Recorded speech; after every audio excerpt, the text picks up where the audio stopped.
Good morning everyone. I'm Dia Jaswal from Standard 8 and I'm here to tell about मुझे भूख के बारे में बताना है।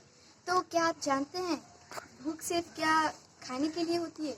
जी नहीं, भूख हमें खाने के लिए भी होती है, भूख हमें कुछ सीखने के लिए होती है, भूख हमें कुछ डिफरेंट चीज़ करने के लिए होती है, भूख हमें अपने रिश्ते को मिला के चलने की होती है।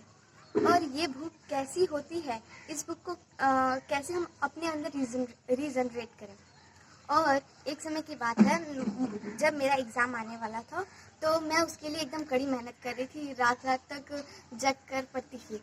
तो एक व्यक्ति ने कहा, मेरे घर के ही व्यक्ति ने, किसी ने कहा मुझे याद नहीं है, तो उन्होंने कहा देखो पढ़ाई लिखाई, बट मैंने उनको अवॉइड किया। इसलिए अवॉइड किया बिकॉज मुझे उस समय फर्स्ट आने की भूख थी, तो वो भूख मैंने अपने अंदर रीजनरेट की तब आई।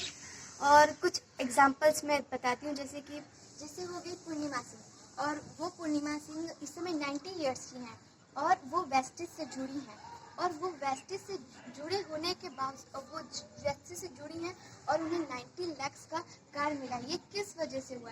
क्योंकि उनके अंदर भी तो भूख जगी होगी कुछ सफलता पाने के लिए, कुछ करने के लिए।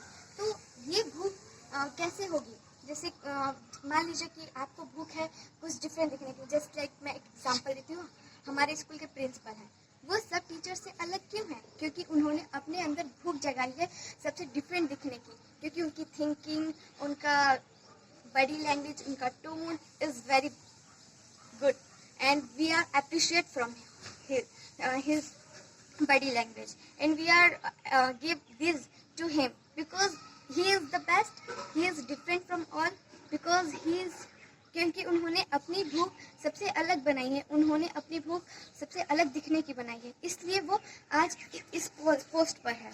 और जो पूर्णिमा सिंह है वो भी आज बहुत बड़े पोस्ट पर है, और वो अपना भूख इसलिए जगाई है ताकि वो उनको सफलता मिल सके। और जब तक ये भूख उनके अंदर की जब तक ना हो सके, वो तब तक ये भूख अपने अंदर रिजनरेट हो। तो दोस्तों, ये भूख हमारे अंदर ही है, सिर्फ हमें इसको अपने अंदर से निकालने की ज़रूरत है। और जैसे कि अगर आपको भूख लगती है, अगर आप मान लीजिए आपको भूख नहीं लगी है और आपके सामने बहुत सारे खाने हैं, तो आप क्या खाना खाएंगे? नहीं खाएंगे। लेकिन जब आपको भूख लगी है तो आपको इतनी सी भी खाना मिल जाएगा तो आप खा लेंगे, क्योंकि उस समय आपको भूख लगी है। तो हमें भी अपने अंदर भूख लानी होगी वो सब चीज़ करने की, ताकि आपको जब तक वो भूख मिट ना जाए तब तक आप उसके लिए काम करें। तो हमें ज़रूरत है अपने अंदर उस भूख को लाने की कि जब तक वो भूख मिट ना जाए तब तक हम लोग आगे चलते रहें। धन्यवाद।